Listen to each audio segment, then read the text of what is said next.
Halo teman-teman, berjumpa lagi dengan saya Brother Phil.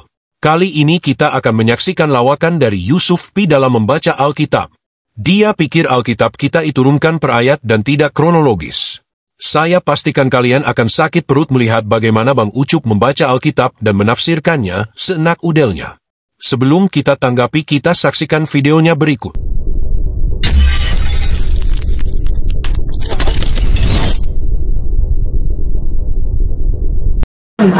Jangan dilihat dari Al-Qur'annya, Bang. Kitabnya Abang. Saya nggak mau bahas kitab orang lain, saya nggak mau bahas. Itu saya sekali karena artinya begini, Bang. Saya kan bicara tadi, saya tanya tadi sejarah. Saya nggak tanya Al-Qur'an, saya nggak tanya kitab Abang.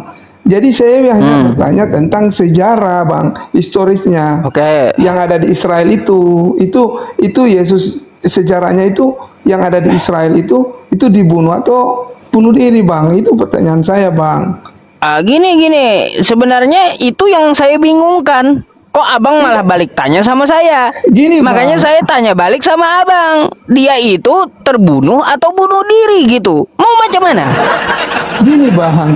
Abang kan saya tanya, kalau Abang belajar sejarah, Abang pasti tahu Yesus itu dibunuh atau terbunuh. Cuman Abang mungkin tidak belajar sejarah di Israel. Orang Israel nanti tanya-tanya sama orang Israel kalau punya kesempatan nanti ketemu dengan orang Israel, tanya sejarahnya, Yesus Kristus itu dibunuh atau bunuh diri. Nanti Abang tanya sejarah. Saya tidak mau mengada-ngada. Ini bukan soal sebelum saya menjawab, coba Abang pastikan dulu dah. Sebelum saya menjawab pertanyaan Abang, coba Abang pastikan dulu di antara dua pilihan. Tuhan Anda datang ke bumi, dia dibunuh atau terbunuh? Dia bunuh diri atau terbunuh? Dia dibunuh, Bang. Oh, dibunuh, berarti membuktikan. Berarti terbunuh gitu ya? Dibunuh, Bang. Ya, dibunuh kan, terbunuh artinya dia datang ke muka bumi, betul? Iya. Iya, dari tadi dong, Bang. Jangan putar sana putar sini, saya bingung jadinya. Gini, yang saya malas, Bang. Abang sudah tahu, tapi pura-pura tidak tahu dan pura-pura bertanya. Bukannya saya udah tahu tapi bikin bingung penjelasannya gitu loh. Jangan bikin bingung sendiri, Abang sendiri yang bikin bingung gini, Bang. Baik, Bang. Abang kan udah tahu sejarahnya. Saya sudah pastikan Abang tahu sejarahnya. Baik. Saya nggak usah bicara kitab suci, Bang. Baik, kalau saya mempelajari sejarahnya, Yesus tidak dibunuh dan tidak terbunuh. Sejarah dari mana, Bang? Dari Bible. Aduh, Bang. Bible itu menuliskan dia dibunuh, Bang. Oh, dia dibunuh. Baik, kita buktikan apakah Yesus dibunuh atau terbunuh. Bang, perhatikan dulu data saya sampai selesai ya. Jangan dipotong, Bang. Ya. Baik.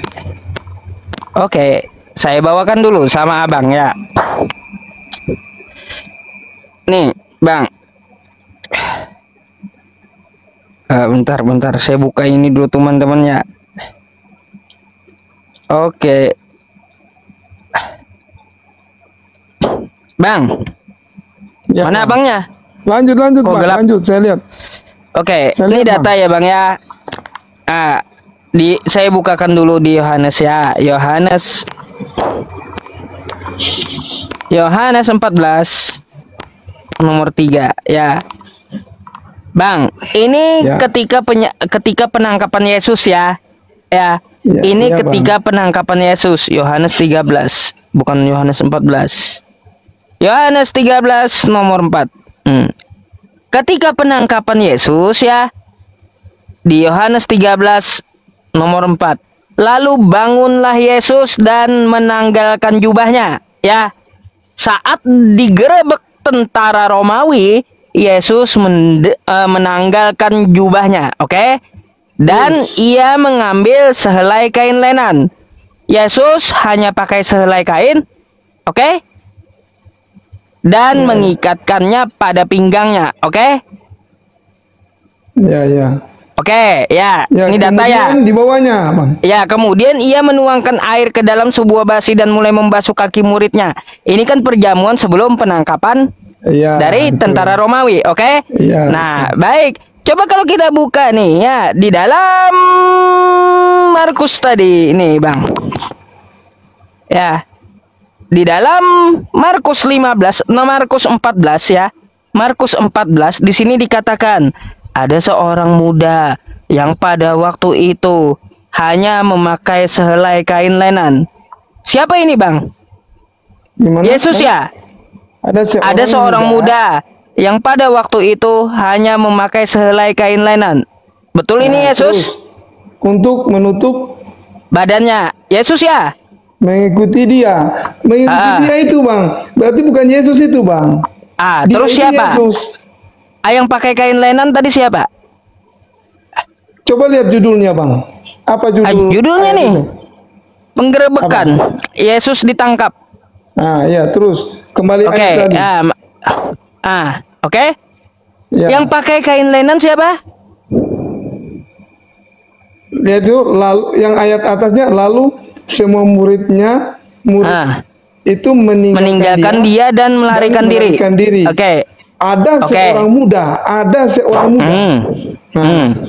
Semua murid sudah pergi, tetapi ada seorang yang muda yang pada waktu itu hanya memakai sehelai kain lenan untuk menutupi badannya, mengikuti Yesus.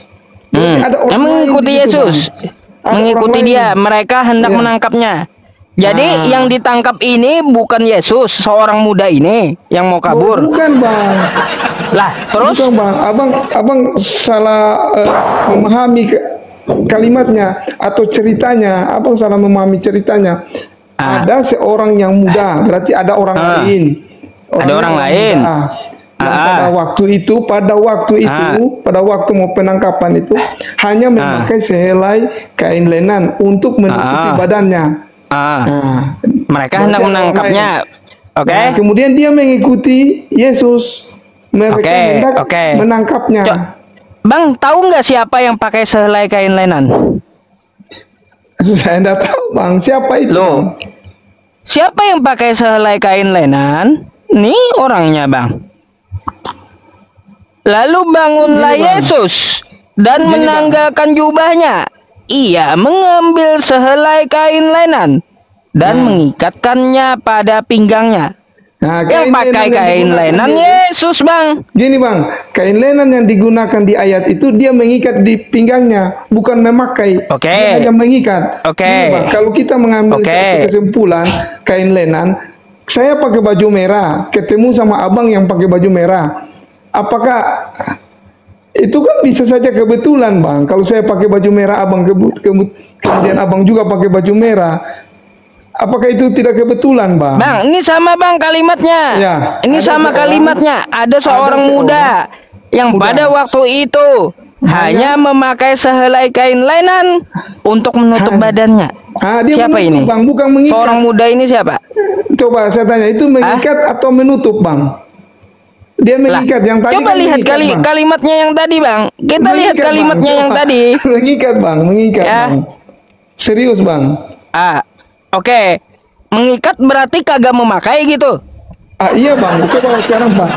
Baju dipakai dan baju itu diikat di pinggang. Apakah sama memakai dengan mengikat, Bang? Berarti sama-sama dipakai tapi jenis pakainya beda, oke? Iya, Bang. Jenis ya udah berarti ya dipakai juga. Sama. Ini, Bang. Yang punya kain lenan itu bukan hanya Yesus. Siapa, Bang? Baik, buktikan sama saya. Kalau Anda membantah bukan cuma Yesus, siapa yang diperbolehkan pakai kain lenan halus kayak gitu? Siapa selain Yesus? Raja-raja, Anda perlu tahu, Bang, ya. Bang. Gini, Bang. Yang punya kain lenan. Orang Yahudi, Anda kan belajar Yahudi. Anda kan belajar Yahudi. Seorang rabi itu memakai kain lenan yang halus, tidak boleh sembarangan dipakai orang biasa. Iya. Jadi kayak gitu. Anda tahu sendiri gitu. Jadi yang pakai kain lenan ini nggak mungkin muridnya, nggak mungkin. Pasti rabinya. Memang nggak mungkin muridnya, karena ayat sebelumnya sudah menjelaskan muridnya sudah lari semua. Iya, sip. Sip, Kan, bukan muridnya. Saya sepakat, Bang. Bukan muridnya. Baik. Iya, Bang. Tapi ya, yang memakai sehelai kain lenan ini dia melepaskan kainnya dan lari dengan telanjang. Oke? Iya. Oke, berarti Yesus lari melepas kain lenannya. Oke? Isi ceritanya begini, Bang. Ini orang yang muda ini, dia bawa kain lenan, dia buka kain lenannya, kemudian dia menutupi Yesus dengan kain lenan, kemudian dia lari telanjang, Bang. Orang yang tadi yang pakai kain lenan tadi, habis dia menutupi Yesus, dia lari telanjang, Bang. Jadi bukan Yesus yang lari telanjang, Bang. Bang, yang boleh memakai kain lenan selain rabi waktu penggerebekan itu siapa sih? Ada lagi rabi selain Yesus? Begini, Bang, saya mau jelaskan ya, Bang. Yang pakai kayak gimana? Yang pakai kain lenan itu bukan hanya rabi, tetapi orang-orang yang pemungut cukai juga bisa, Bang. Artinya kain lenan itu kan kain yang mahal. Hanya orang-orang yang punya pada masa itu, yang punya uang banyak, harta, orang yang kaya lah sederhananya. Jadi bukan hanya bergantung kepada rabi, Bang. Tidak ada penentuan itu hanya rabi atau siapa. Tetapi kain lenan itu kan, itu bicara tentang kain yang berharga, bernilai, Bang. Pada zaman itu. Nah, baik. Itu untuk penjelasan kain. Kaya, Bang. Orang muda yang kaya, Bang. Jadi baik. Menurut asumsi Anda, ada orang muda yang kaya bersama Yesus, betul? Tidak bersama, tapi dia mengikuti, Bang. Dia mengikuti. Mengikuti Yesus. Berarti ada dua orang di sini yang pakai kain lenan, gitu maksudnya? Gimana, Bang? Berarti ada dua orang yang pakai kain lenan, betul? Di dalam cerita itu tidak dijelaskan dua orang, Bang. Tidak diceritakan pula. Iya, coba Abang baca situ. Tidak dijelaskan, cuma satu. Tadi kan saya tampilkan sama Abang. Bang, kita baca dulu perlahannya, Bang, ya. Perhatikan dulu sampai selesai ya, Bang, ya, biar Anda paham. Ya, waktu penangkapan Yesus telah menanggalkan jubahnya. Ya, ia mengambil sehelai kain lenan dan mengikatkannya pada pinggangnya. Ya, ini Yesus pakai sehelai kain lenan. Kemudian ia menuangkan air ke dalam sebuah basi dan membasuh kaki muridnya. Ini kan sewaktu perjamuan malam dia pakai kain lenannya. Udah ditanggalkan jubahnya ya.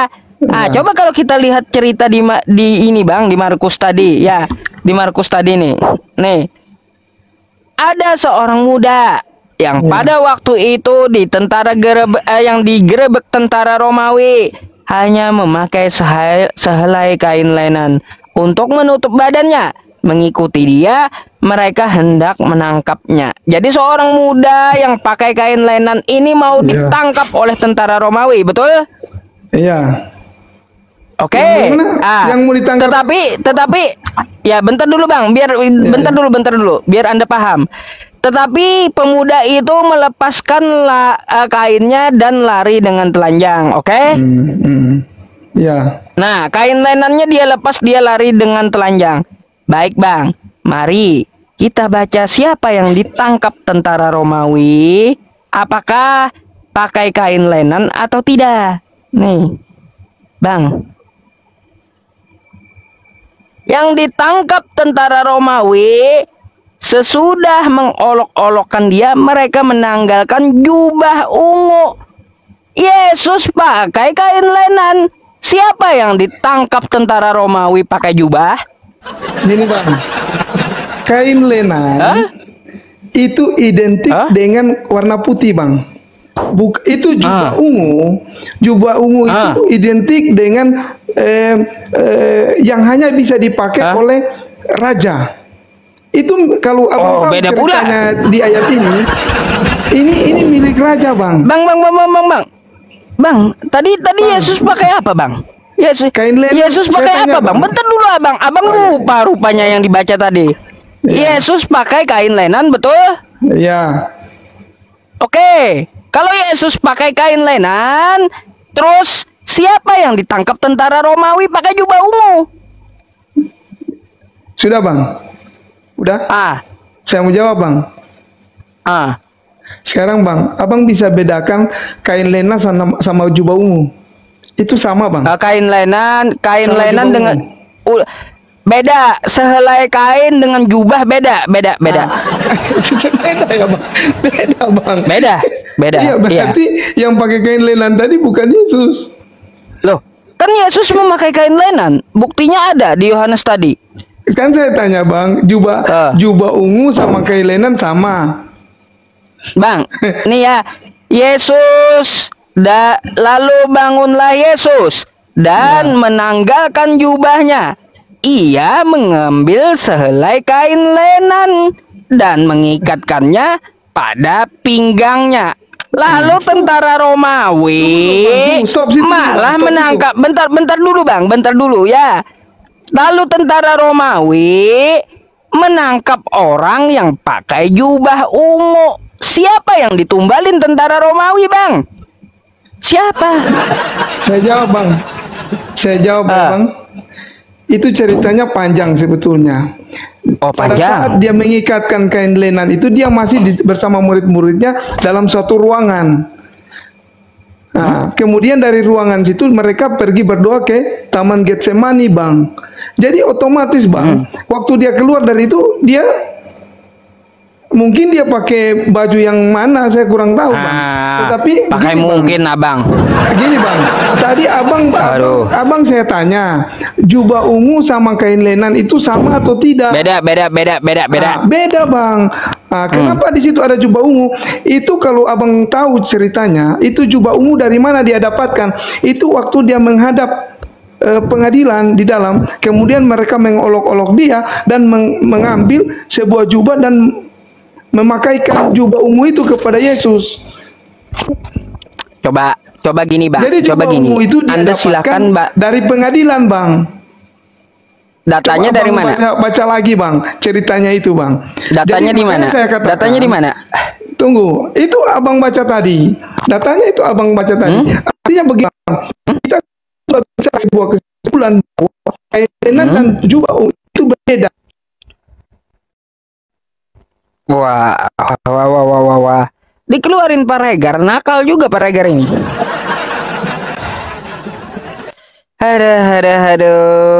Aduh. Kayak gimana? Bingung jadinya. Tadi lawan diskusi Bang Ucup bertanya apakah sesuai sejarah Yesus itu dibunuh atau bunuh diri. Bang Ucup malah mengutip Quran. Lalu karena udah terpojok, Bang Ucup katakan Yesus tidak mati disalib menurut Alkitab. Lalu dia mulai berakrobatik, mencomot ayat 1 dicocokkan dengan ayat yang lain. Padahal sangat jelas saat Yesus mau ditangkap, ada seorang muda yang memakai kain lenan mengikuti Yesus. Artinya orang itu bukanlah Yesus. Masakan Yesus mengikuti Yesus? Hanya melihat kain lenan yang diikat Yesus pada pinggang di perjamuan, dia samain dengan pakaian seorang pemuda saat penangkapan. Dia pikir yang punya kain lenan cuma Yesus. Tidak berhenti di situ. Bang Ucup berakrobat lagi dengan jubah ungu yang ditanggalkan. Inilah akibatnya baca Alkitab dengan gaya kodok. Lompat sana, lompat sini. Padahal dalam Alkitab sudah dijelaskan dari mana jubah ungu itu berasal. Kita bisa baca dalam Markus 15 ayat 16 dan 17. Kemudian serdadu-serdadu membawa Yesus ke dalam istana, yaitu gedung pengadilan, dan memanggil seluruh pasukan berkumpul. Mereka mengenakan jubah ungu kepadanya, menganyam sebuah mahkota duri dan menaruhnya di atas kepalanya. Begitu juga yang tertulis dalam Matius 27 ayat 28 dan Yohanes 19 ayat 2. Setelah diberitahu yang benar dan Bang Ucup terpojok, satu-satunya cara Bang Ucup adalah menurunkan lawan diskusi dari roomnya. Teman-teman lihat, inilah akibat kalau baca Alkitab dengan gaya kodok. Lompat sana, lompat sini. Oke teman-teman, demikian lawakan Bang Ucup. Terima kasih untuk dukungannya. Tuhan Yesus memberkati.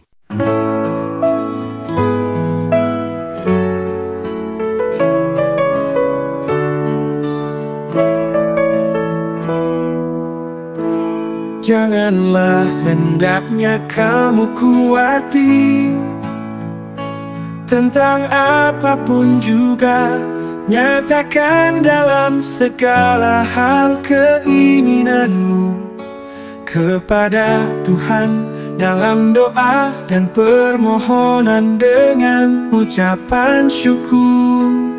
Segala perkara dapat kita tanggung di dalam Dia yang memberi kita kekuatan. Bersukacita senantiasa dalam Tuhan. Sekali lagi ku katakan, bersukacitalah. Tuhan kita akan memenuhi segala keperluanmu menurut kekayaan dan kemuliaannya dalam Kristus Yesus. Dimuliakanlah Allah dan Bapa kita selama-lamanya.